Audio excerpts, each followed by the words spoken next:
নমস্কাৰ। অসমৰ বাপতি সাহোন বহাগ বিহু শেষ হ'ল। শেষ হ'ল মানে আচলতেতো কেতিয়াবা শেষ হ'ল। বহাগ বিহু মূলতঃ 7 দিন আছিল, কিন্তু শেষত গৈ গোটেই বহাগ মাহটোৱেই বহাগ বিহু হৈ পৰিল কালক্ৰমত। অৰ্থাৎ এটা মাহজোৰা উৎসৱ আমাৰ বহাগ বিহু। বোধহয় পৃথিৱীৰ একমাত্ৰ এনেকুৱা এটা উৎসৱ যি এমাহ ধৰি চলে। এফালে গৌৰৱৰো কথা, কিন্তু এফালে অকণমান চিন্তাৰো কথা হয় বাৰু। এটা জাতিয়ে এমাহ যদি এটা উৎসৱ পালন কৰে, বাকী উৎসৱবিলাক আছেই আৰু, গতিকে জাতিটোৰ কৰ্মসংস্কৃতিৰ নমুনা তাতেই হয়তো ক'ৰবাত প্ৰকাশ পায় আৰু অৰ্থনৈতিক কথাবোৰ আছে। সেইটো বাৰু বৰ বেছি ক'বলৈ দিগদাৰেই। আমি জাতিদ্ৰোহিতাৰ দোষত পৰি যাব পাৰোঁ। কিন্তু যিয়ে হওক, এইবাৰ এটা ভাল কথা হ'ল যে জেঠলৈ চলা বহাগ বিহুটো এইবাৰ অন্ততঃ বহাগতে সমাপ্তি ঘটিল। কেইবাবছৰ ধৰি বহাগৰ নামত জেঠ আহাৰলৈকে অনুষ্ঠান অনুষ্ঠিত কৰাৰ এটা পৰম্পৰা হৈছে। সেইটোতো আৰু অলপ চিন্তনীয় কথা আছিল। এইবাৰ সেইটো শেষ হ'ল মুখ্যমন্ত্ৰীৰ আহ্বানক্ৰমে। আজি অন্ততঃ জেঠ পৰিল, বহাগ শেষ হৈ। গতিকে এতিয়াৰ পৰা অন্ততঃ জেঠত বহাগ বিহু নাথাকে, সেইটো এইবাৰৰ কাৰণে এটা ভাল খবৰ। আৰু কিছু দুৰ্ভাগ্যজনক কাৰণত দেশৰ যি পৰিস্থিতি আছিল, ভাৰত পাকিস্তান যুদ্ধ আছিল, তাৰে কাৰণত বহাগৰ শেষৰ ফাললৈকে কিছু অনুষ্ঠানত ব্যাঘাত আহিল। আৰু সেইটো নিতান্তই প্ৰয়োজনীয় আছিল যে অন্ততঃ সেই পৰিস্থিতিত যি সময়ত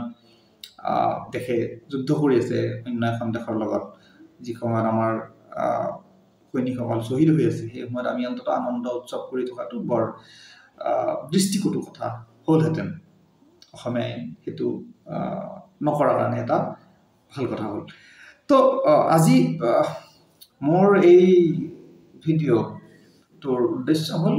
যে বিহু যিহেতু শেষ হ'ল, বহাগ যিহেতু শেষ হ'ল, এতিয়া আমি বহাগ মাহটোক অলপ বিশ্লেষণ কৰিব পাৰি নেকি? কাৰণ বিহুৰ কেইদিন বা গোটেই বহাগ মাহটোৱেই আমি অলপ বিহুৰ আৱেগত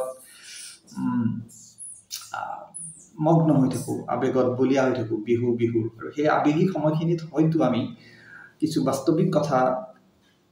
চিন্তা চৰ্চা কৰা সম্ভৱ নহয়গৈ, কথা ক'বলৈও অসুবিধা হয়। গতিকে যিহেতু শেষ হ'ল, এতিয়া আমি অকণমান উভতি চাব পাৰোঁ নেকি মাহটো।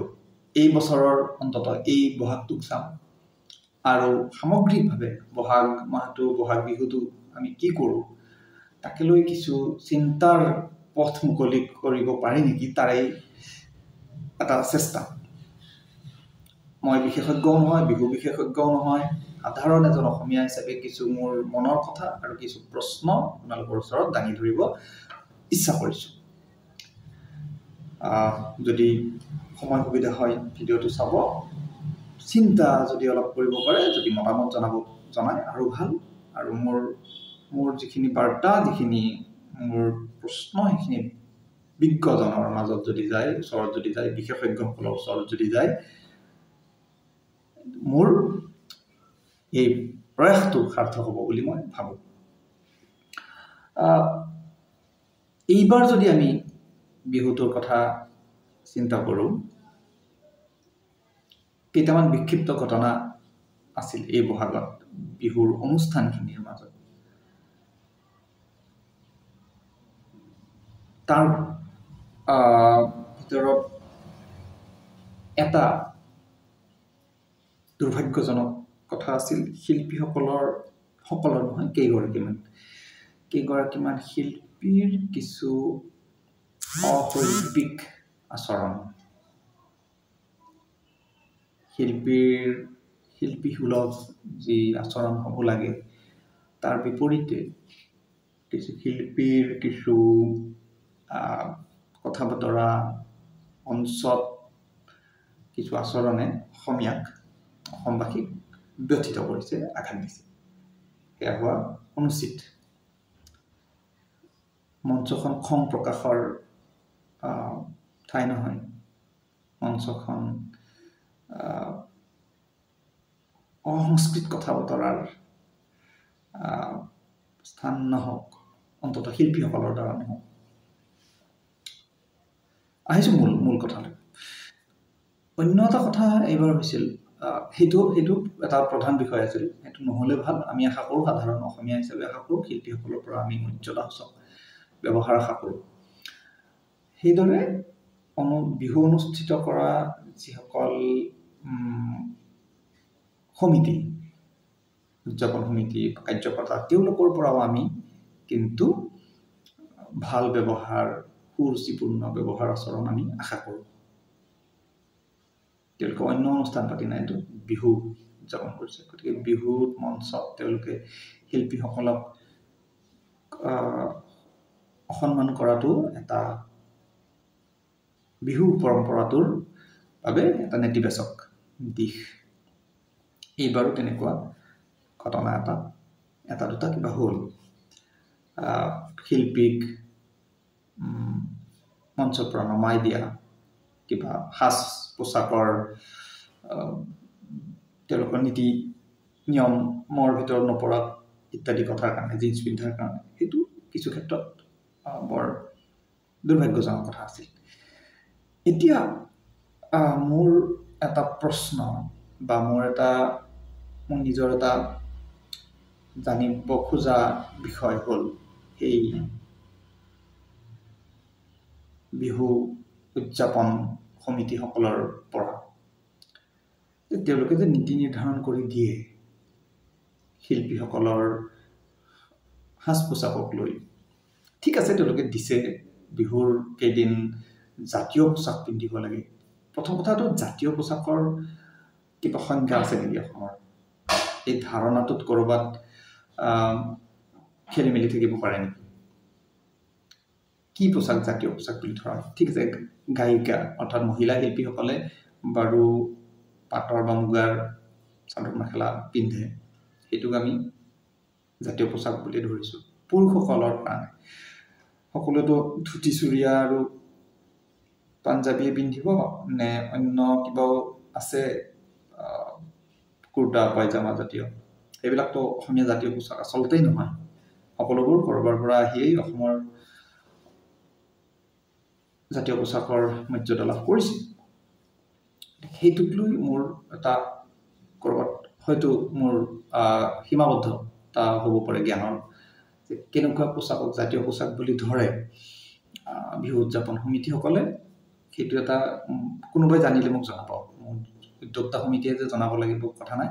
কিন্তু আচলতে পুৰুষৰ জাতীয় পোছাক কি অসমৰ? আৰু সেইবোৰ যিবিলাকক আমি জাতীয় পোছাক বুলিয়েই ধৰোঁ, অসমৰ ভিতৰত একদম জাতীয় পোছাক বুলিয়ে ধৰোঁ যাক, সেইবিলাকৰ অৰিজিন কি? সেইবিলাক নে কালক্ৰমত ক'ৰবাৰ পৰা আহি, যিহেতু সংস্কৃতি বা সাংস্কৃতিক উপাদানসমূহ তেনেকুৱাই, এঠাইৰ পৰা এঠাইলৈ গৈ তাৰ ৰূপ সলয় আৰু হয়তো কোনোবা এটা জাতিৰ সেই জাতীয় জীৱনৰ লগত সম্পৃক্ত হৈ পৰে। গতিকে সেই আমাৰ কাৰণে জাতীয় পোছাকৰ ধাৰণাটো কি, সংজ্ঞাটো কি, মোৰ অকণমান জানাৰ মন আছে। দ্বিতীয় কথাটো হ'ল, এই যে বিহু উদ্যোক্তা সমিতিসকলৰ কাৰণে শিল্পীৰ সংজ্ঞাটো কি? তেওঁলোকে কাৰ বাবে, কোন শিল্পীৰ বাবেই এই জাতীয় পোছাকৰ ধাৰণাটো বা নীতি নিয়মখিনি নিৰ্ধাৰণ কৰে? মানে তেওঁলোকৰ কাৰণে কেৱল গান গোৱা শিল্পীগৰাকীহে, মানে কণ্ঠশিল্পীগৰাকীহে তেওঁলোকৰ কাৰণে শিল্পী নেকি? তেওঁলোকৰ কাৰণে গায়কগৰাকী বা গায়িকাগৰাকীহে তেওঁলোকৰ কাৰণে শিল্পী? তেওঁলোকেহে কেৱল অসমৰ জাতীয় পৰম্পৰা ৰক্ষা কৰিব লাগিব বুলি তেওঁলোকৰ ধাৰণা নেকি? তাৰমানে অসমৰ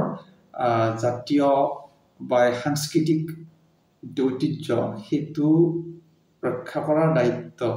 কেৱল গায়কগৰাকী আৰু গায়িকাগৰাকীৰ। বা অৰ্থাৎ এনেকৈ হ'ব পাৰে কথাটো যে উদ্যোক্তা সমিতিৰ দৃষ্টিত কেৱল গায়ক আৰু গায়িকাহে শিল্পী, বাদ্যযন্ত্ৰীসকল তেওঁলোকৰ কাৰণে কি শিল্পী নহয় নেকি? যিসকল বাদ্যযন্ত্ৰী নহ'লে সংগীত শিল্পী নহ'ল, তেওঁলোকো সংগীত শিল্পী। বাদ্যযন্ত্ৰ সংগীতৰ এটা মূল অংশ, সেইখিনি নহ'লে সংগীতৰ গোটেই অনুষ্ঠানটোৱে নহয়গৈ। কল্পনা কৰকচোন বাদ্যযন্ত্ৰী নাই বাদ্যযন্ত্ৰ নাই কেৱল কণ্ঠশিল্পী দুগৰাকীয়ে গান গাই আছে আমি শুনিম জানো নুশুনো গতিকে বাদ্যযন্ত্ৰীখিনিও সংগীত শিল্পী কিন্তু বিহু উদ্যোক্তা সমিতিৰ দৃষ্টিত তেওঁলোকক কিয় শিল্পী হিচাপে ধৰা নহয় তেওঁলোকৰ কাৰণে পোচাকৰ কোনো নীতি নিয়ম দিয়া নহয় মই কোৱা নাই যে তেওঁলোককো দিব লাগিব প্ৰেক্টিকেলি কিছুমান দিগদাৰী আছে তেওঁলোকক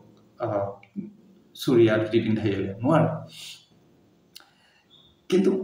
মোৰ কাৰণে কাৰো বাবেই থকাটো মোৰ কাৰণে কোনো যুক্তিৰ কথা নহয় মই আহি আছো মোৰ পইণ্টলৈকে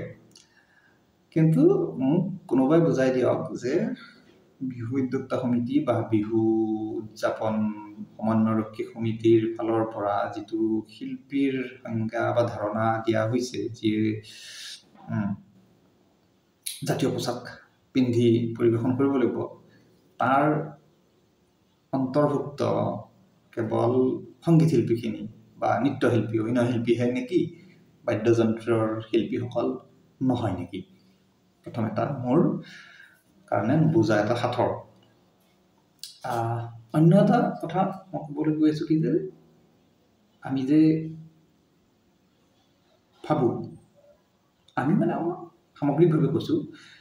সেই কমিটিসকলেই হওক বা সাধাৰণ অসমীয়াসকলেই হওক আমি ভাবোঁ যে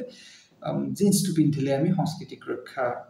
কৰা নহ'ব বিহুৰ কেইদি আমি কিয় পেণ্ট পিন্ধিম কিয় জিন্স পিন্ধিম কিয় টি চাৰ্ট বা চাৰ্ট এটা পিন্ধিম এইবিলাক পশ্চিমীয়া পোচাক যি বিহুৰ সন্মানহানি হ'ব পাৰে যি পোচাকৰ কাৰণে আচ্ছা এটা কথা বুজাই কওকচোন তেওঁলোকৰ দৃষ্টিত কাপোৰযোৰে বিহুৰ সন্মানহানি কৰিছে গায়কজনে বা সংগীত শিল্পীজনে জিন্সটো পিন্ধি গ'লে বিহুৰ মৰ্যাদাহানি হয়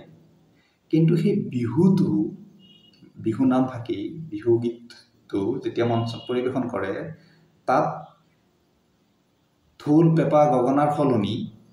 ড্ৰাম কিবোৰ্ড গীটাৰ বজাই বিহু পৰিৱেশন কৰা হয় সেইটোৱে আমাৰ বিহুক মানে অসন্মান কৰা নহয় নেকি মানে সকলোকে এই প্ৰশ্নটো কৰিছোঁ প্ৰতিগৰাকী অসমীয়াই চিন্তা কৰা উচিত আৰু সেই উদযাপন কৰা বিহু উদযাপন সমিতিসকলে এইটো কথা চিন্তা কৰক আৰু কোনোবাই পাৰিলে মোক উত্তৰ এটা দিয়ক মই অনুৰোধ জনাইছোঁ এই প্ৰশ্নটোৰ মই উত্তৰ বিচাৰিছোঁ বিহুটো আমি কিয় যদি আমি পোচাকেৰেই বিহু ৰক্ষা কৰোঁ 7 দিন বিহু নাম ফাঁকি যেতিয়া মঞ্চত গাব কণ্ঠশিল্পীগৰাকীয়ে তেতিয়া আমি কিয় এনেকুৱা ধৰণৰ কিছুমান নীতি নিৰ্ধাৰণ কৰি দিব নোৱাৰোঁ উদ্যোক্তাসকলে কিয় নোৱাৰে যে বিহু নাম বিহু বাদ্যযন্ত্ৰৰে গাব লাগিব বিহুৰ কেইদিন অন্ততঃ বিহুৰ কেইদিন মঞ্চত আধুনিক গীত গাওক আপুনি গীটাৰ লৈ গাওক আধুনিক গীতখিনি আপুনি ড্ৰাম কিবোৰ্ড যি বজাওক কিন্তু যেতিয়া মঞ্চত বিহু গাব শুদ্ধ বিহু বিশুদ্ধভাৱে পৰিৱেশন কৰক আৰু তাৰ লগত ঢোল পেঁপা গগনা তাল যি লাগে সেইখিনিহে বজাব লাগিব সেইটোতো আমি নকৰোঁ সংগীত শিল্পীসকলেও সেইটো নকৰে কাৰণ সেইটো তেওঁলোকৰ কাৰণে অকণমান টান হৈ পৰে কামটো কিন্তু সংস্কৃতিৰ ৰক্ষাটো কৰিবই লাগিব ন তাত কেনেকৈ কম্প্ৰমাইজ কৰিম আমি ধুতিখনৰ লগত জিন্সটোৰ যদি সেইটো ক্ষেত্ৰত যদি আমি কম্প্ৰমাইজ নকৰোঁ আমি একদম ৰক্ষণশীল মনোভাৱ এটা লৈ ধৰি লওঁ মঞ্চৰ পৰা নমাই দিব পাৰোঁ শিল্পীক আমি এইটো কিয় কৰিব নোৱাৰোঁ যে বিহুৰ ধৰণে পৰিৱেশন হ'ব লাগিব যেতিয়া বিহু গাইছে ন মানুহে চাই আছে নতুন প্ৰজন্মই কেতিয়াও বিহুকচোন গীটাৰ কিবোৰ্ডৰ সংগীত বুলিয়ে ভাবি থাকিব ঢোল পেঁপা গগনা বিহুৰতো বাদ্যযন্ত্ৰবিলাক অচিনাকি হৈ পৰিছে বহুতৰ কাৰণে সেই গগনা সুতুলি চিনি নাপাব এটা সময়ত অসমীয়া বাদ্য তেতিয়া বাহিৰৰ মানুহ এজনে যদি বিহু চাই মঞ্চত আৰু এতিয়া প্ৰযুক্তিৰ এনে এটা যুগ মঞ্চ বিহু টিভি মাধ্যমেৰে ছ'চিয়েল মিডিয়া মাধ্যমেৰে গোটেই বিশ্বব্যাপী প্ৰচাৰ হয় তো বিদেশী মানুহ এগৰাকীয়ে বা পৰ্যটক আহি যদি অসমত চায় তেওঁলোকে যেতিয়া দেখিছে যে মঞ্চত বিহু গাই আছে গীটাৰখন বজাই আছে ইলেক্ট্ৰিক গীটাৰখন বাজি আছে বেছ গীটাৰ বাজি আছে ড্ৰাম বাজি আছে কিবোৰ্ড বাজি আছে তেওঁলোকে ভাবিব বিহুচোন আমাৰ বাদ্যযন্ত্ৰীৰে মানে পশ্চিমৰ পৰা অহা বাদ্যযন্ত্ৰৰে বিহু গায় তেতিয়াহ'লে অসমৰ বিহু কি কোনে তেওঁলোকক বিহু ক'ত নি আমি বিহুত তেওঁ গাঁৱে ঘূৰাই বিহু দেখুৱাম নেকি আমি তেওঁলোকক তো গতিকে বিহুৰ মূল যিটো উপাদান সেইটোতো আমি ৰক্ষা কৰোঁ চাওক প্ৰযুক্তিগত পৰিৱৰ্তন আহিব আমি সেইটো কেতিয়াও নিশ্চিত কৰিব নোৱাৰোঁ যেনেকৈ গছৰ পৰা আহি মঞ্চ পালে তেনেকৈ ষ্টুডিঅ' পালে টেলিভিছন পালে ৰেডিঅ' পালে এতিয়া ছ'চিয়েল মিডিয়াও পাইছেগৈ আধুনিক নতুন নতুন প্ৰযুক্তিৰ ষ্টুডিঅ'ত বিহু ৰেকৰ্ডিং হৈছে ভাল কথা সেইটোত আমি আপত্তি নাই কৰা সেইটো সকলোৱে একচেপ্ট কৰিব সকলোৱে মানি ল'ব সেইটো প্ৰযুক্তিগত কথা কিন্তু মূল বিষয়টো কোনটো মূল বিষয়টো বিহুৰ উপাদানটো বিহু নাম থাকি আমি কেতিয়াও ৰেডিমেড ছফ্টৱেৰৰ মিউজিকত নহ'ব কিবোৰ্ডত নহ'ব এইটো আমি প্ৰতিজন অসমীয়াই দৃঢ় সংকল্প লোৱা উচিত মই তাত ধেমেলীয়া উদাহৰণ দিছোঁ আমি ভাত খোৱা মানুহ ভাত আমাৰ প্ৰিয় খাদ্য অসমীয়াৰ আমি ভাত বুলি নাখাই যদি ফ্ৰাইড ৰাইচ বনাই দিয়া হয় পোলাও বনাই দিয়া হয় বিৰিয়ানী বনাই দিয়া হয় সেইটো ভাত বুলি খুৱাই আমি খাম জানো সেইটো কেতিয়াবা খাম সেইটো এটা বেলেগ কথা বিহুকো আপুনি তেনেকৈ এক্সপেৰিমেণ্ট কৰক ফিউজন কৰক লিখিতভাৱে তাত লিখা থাকিব লাগিব মেনশ্যন কৰা থাকিব লাগিব এইটো ফিউজন আমি বিহু ফিউজন কৰিছোঁ তাত মোৰ আপত্তি নাই যেতিয়া বিহু হিচাপে গাব ভাত যেতিয়া আমি ভাত হিচাপে খাম সেইটো ভাতেই লাগিব ফ্ৰাইড ৰাইচ পোলাও বিৰিয়ানীক আমি ভাত হিচাপে নাখাওঁ ভাতক আমি ক'ত ৰান্ধিছোঁ এইটো ডাঙৰ কথা এটা সময়ত চৌকাত ৰান্ধিছিল সেইটো গৈ গেছ পালেগৈ এইটো ইলেক্ট্ৰিক কিবা হ'ব পাৰে প্ৰেছাৰ কুকাৰ হ'ব পাৰে মোৰ তাত আপত্তি নাই মোক ভাত হিচাপে লাগিব বিহু আপুনি ক'ত গাইছে ডাঙৰ কথা নহয় গছৰ তলতে গাইছে বা আপুনি ষ্টুডিঅ'তে গাইছে বা মঞ্চতে গাইছে বিহু হিচাপে থাকিব দিয়ক খিচিৰি কিয় বনাই দিয়ে বিহুটোক বিহুৰ সকলো উপাদান আমাৰ সংস্কৃতিৰ অংশ পিঠা লাড়ুটো এতিয়া পিঠা আমাৰ যিটো বিহুৰ পিঠা আপোনাক যদি পিঠাৰ ঠাইত মই দক্ষিণ ভাৰতীয় ইডলি দি দিওঁ আপুনি খাব জানো পিঠাৰ মাজত যদি মই কিবা অদ্ভুত কিবা ৰাজস্থানী গুজৰাটী বস্তু ভৰাই দিওঁ আপুনি পিঠা বুলি খাব জানো পিঠাৰ এটা নিজস্বতা আছে নিজস্ব চিনাকি আছে তাৰ কেনেকৈ পিঠা বনোৱা হয় লাড়ুটোৰ জেগাত আমি কিবা কিবি অদ্ভুত বস্তু বনাই দিলে আমি লাড়ু খাম জানো নাখাওঁ নহয় সেইটো এটা বেলেগ খাদ্য ৰূপে খাম বিহুটো আমি বিহু ৰূপে পাব লাগে এইটো ক্ষেত্ৰত প্ৰতিগৰাকী অসমীয়ালৈ মোৰ আহ্বান প্ৰতিগৰাকী সেই বিহু উদ্যোক্তা সমিতিলৈ মোৰ আহ্বান আপোনালোকে যদি কিবা নীতি নিৰ্ধাৰণ কৰে সেইটো ক্ষেত্ৰত কৰক সেইটো ক্ষেত্ৰত অলপ ৰক্ষণশীল হোৱা আমাৰ কাৰণে প্ৰয়োজন নহ'লে ভৱিষ্যত প্ৰজন্মই বিহুটোক চিনিয়ে নাপাব যেতিয়া কিবোৰ্ডত মহৰ শিঙৰ পেঁপা বাজি থাকিব যেতিয়া সেই বাঁহীটো কিবোৰ্ডত বাজিব ইলেক্ট্ৰিক বেছ গিটাৰখনত বিহু বাজিব ঢোলৰ সলনি ড্ৰাম বাজিব তেতিয়া সেইটো আৰু বিহু হৈ নাথাকে আপুনি বিহুসুৰীয়া আধুনিক গীত বনাওক তাত কাৰো একো ক'বলগীয়া নাই বিহু ৰূপে নাগাব অন্তত আজিকালিতো ৰেপ বিহু কিবা কিবি আৰু অদ্ভুত কিবা কিবি কৰি আছে বাৰু পৰীক্ষামূলক কথা তাত বৰ বেছি আচলতে বিহু ৰূপে যিটো পৰিৱেশন হয় সেইটো শুদ্ধ বাকী যদি কিবা এক্সপেৰিমেণ্ট কৰিছে অ'কে সংস্কৃতিক আমি একদম ধৰি বান্ধি ৰাখিব নোৱাৰোঁ এনেকৈ থাকিব লাগিব কিছু ক্ষেত্ৰত বাৰু ফ্লেক্সিবিলিটি লাগিব মই কোৱা নাই যে একদম পূৰা অৰ্থডক্স হৈ যাওক এনেকুৱা মই কোৱা নাই কিন্তু কিছু ক্ষেত্ৰত আমাৰ অৰ্থডক্স হোৱাটো প্ৰয়োজন যিটো মূল বিষয় যিটো বিহু সেইটোক আমি বিহু ৰূপে লাগিব বিহু নৃত্যটোকতো আমি তাৰ মাজত ভাংৰা সোমাই দিব নোৱাৰোঁ কিবা কৰিব নোৱাৰোঁ বিহু নৃত্যটো এতিয়াতো সৌভাগ্যক্ৰমে বিহু নৃত্যটো ৰক্ষা হৈ আছে বাৰু বা বিহু নৃত্যৰ লগত যিখিনি বিহু নাম পৰিৱেশন হয় সেইখিনি ঢোল পেঁপা গগনাৰে আছে কিন্তু মঞ্চত যেতিয়া আহে যেতিয়া সেইটো কেছেট চিডিত আহি যায় সেইটো অদ্ভুত কিবা সংমিশ্ৰণ হ'ব ধৰিছে বিহুৰ নামত যিবিলাক কেছেট ইমান দিনে চলিল চিডি আহিল তাতোতো ষ্টুডিঅ'ত যেতিয়া বনায় ঢোল পেঁপা গগনাৰ সলনি ইলেক্ট্ৰনিক ইনষ্ট্ৰুমেণ্ট বেছি ব্যৱহাৰ হৈছে সুৰতো বাৰু বহুতখিনি আঘাত পৰিছে বিহুৰ সুৰতকৈ বিহুৰ নামত আধুনিক সুৰীয়া বিহুগীত কিছুমান নিৰ্মাণ হৈছে সেইটো বৰ আদৰণীয় নহয়। আধুনিক গীত হিচাপে হওক, মই পুনৰ কৈছোঁ এইটো কথা, আধুনিক গীত হিচাপে হওক, বিহু হিচাপে হোৱা অনুচিত, সেইটো ৰক্ষা কৰা আমাৰ প্ৰয়োজন। এতিয়া মই শেষত অন্য এটা প্ৰসংগ, এইটোতো মোৰ অলপ কি আছে, কনফিউজন আছে, প্ৰশ্ন আছে। এইটো অলপ বিশেষজ্ঞসকলৰ বাবে এইটো প্ৰশ্ন, যিকোনো জনা শুনা মানুহে মোক এইটো বুজালে ভাল পাম। মই এফালে বাৰু বিহু গীতৰ ক্ষেত্ৰত ৰক্ষণশীলতাৰ কথা সাধাৰণ কৈছোঁ, কিন্তু এটা বস্তু চাওক, বিহু হ'ল আমাৰ লোকসংগীত, লোকনৃত্য, লোক সংস্কৃতি, যি কওঁ আমি। গতিকে আমাৰ সাধাৰণ জনগণৰ মনৰ ভাৱ প্ৰকাশৰ এটা মাধ্যম বিহু, পৰম্পৰাগতভাৱে চলি আহিছে। গতিকে ঠাইভেদে কেতিয়াবা বিহুৰ কি কওঁ সলনিও হয়, বিহুৰ নামবিলাক, বিহু গীতৰ যিটো ধাৰা বা পৰিৱেশনৰ যিটো ষ্টাইল হ'ব পাৰে, বিভিন্ন জনজাতিৰ ক্ষেত্ৰত সেইটো বেলেগ, সেইটো সংস্কৃতিৰ সেইটো এটা ধৰ্ম। এতিয়া আমি প্ৰায়ে মন কৰোঁ, বহুত সময়ত দেখা পাইছোঁ বিহুৰ নামত যিবিলাক এইটো প্ৰতিযোগিতা হয়, বিহু নৃত্য বা দলীয় বিহু নামৰ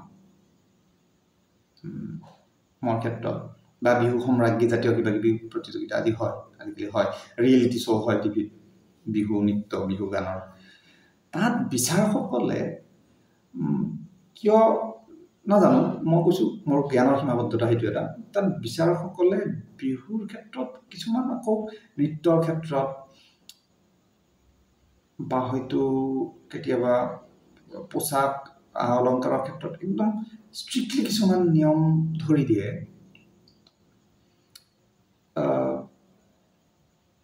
যিটো হোৱা উচিত নে অনুচিত মোৰ অলপ বোধগম্য হোৱা নাই। মই সেইটো কাৰোবাৰ পৰা জানিব বিচাৰিম, কাৰণ বিহুটো শাস্ত্ৰীয় নৃত্য নহয়, শাস্ত্ৰীয় সংগীত নহয়, ধ্ৰুপদী সংগীত বা ধ্ৰুপদী নৃত্য এনেকুৱা নহয়, য'ত একদম ধৰা বন্ধা কিছুমান নীতি নিয়মৰ মাজেৰে যিটো পৰিৱেশন হ'ব, যিটো গোৱা হ'ব বা নৃত্য পৰিৱেশন হ'ব, ভাৰত নাট্যম বা সত্ৰীয়া যেনেকৈ হয়, তাত কিছুমান একদম ষ্ট্ৰিক্টলি নিয়ম ফ'ল' কৰিব লগা হয়, কাৰণ সেইটো শাস্ত্ৰীয় সংগীত বা নৃত্য হিচাপে ধৰা হয়। বিহু হ'ল লোকসংগীত, লোকনৃত্য। এইটো হ'ল মনত যেনেকৈ আমাৰ মনৰ অনুভৱ প্ৰকাশ কৰিব খোজোঁ তেনেকৈ কৰিব পাৰোঁ। গতিকে তাত এই বিচাৰকসকলে যে কিছুমান নীতি নিয়মৰ কথা বৰ ষ্ট্ৰিক্টলি কৈ দিয়ে, সেইটো কিমান উচিত কিমান অনুচিত মোৰ অকণমান বোধগম্য হোৱা নাই। লোকসংগীতৰ ক্ষেত্ৰত এইটো বাৰু উচিত জানো। মই মোৰ ক'ৰবাত দুটা কথাত হেৰি যেন লাগিব পাৰে, স্ববিৰোধী যেন লাগিলে, মই এবাৰ কিছু ক্ষেত্ৰত মই ৰক্ষণশীল হোৱাৰ কথাও কৈছোঁ, যিটো যে আমি যে বিহুৰ যিটো ধৰণ, বিহুৰ যিটো নিয়ম, যিটো বাদ্যযন্ত্ৰ, সেইবিলাকৰ ক্ষেত্ৰত আমি কৰিব লাগিব, সেইটো আমাৰ সম্পদ, আমি ঢোলটোৰ জেগাত ড্ৰাম আনিব নোৱাৰোঁ, সেইটো ফ্লেক্সিবিলিটি মই বিচৰা নাই। কিন্তু যে নৃত্যটো কেনেকৈ কৰিম, মুদ্ৰাটো এনেকেই দিব লাগিব বা মই এইটো এনেকেই পিন্ধিব লাগিব, জাতীয় কথাটো লোকসংগীতৰ ক্ষেত্ৰত ক'ৰবাত প্ৰযোজ্য হয় নে নহয়, হোৱা উচিত জানো। ধ্ৰুপদীৰ ক্ষেত্ৰত বা শাস্ত্ৰীয় সংগীত, শাস্ত্ৰীয় নৃত্যৰ ক্ষেত্ৰত সেইটো বাৰু হয়,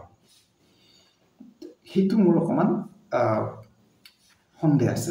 প্ৰশ্ন আছে, কোনোবাই মোক সেইটো বুজাব পাৰিলে। আৰু যদি তেনেকুৱা কোনো কথা নাই, তেতিয়াহ'লেতো আমি বিচাৰকসকলে তেনেকুৱা কোনো নিয়মৰ কথা ধৰি দিয়াটো বৰ বেছি উচিত নহ'ব যেনে মোৰ লাগে। তো এইখিনি মোৰ কথা আছিল। বিহুৰ দৰে থাকক, উদযাপন হৈ থাকক প্ৰতিটো বিহুৱেই। বহাগ বিহুটো কেৱল এতিয়াৰ পৰাই বহাগৰ ভিতৰতেই, পাৰিলেতো 7 দিনমানতেই কৰিলে ভাল, কাৰণ এটা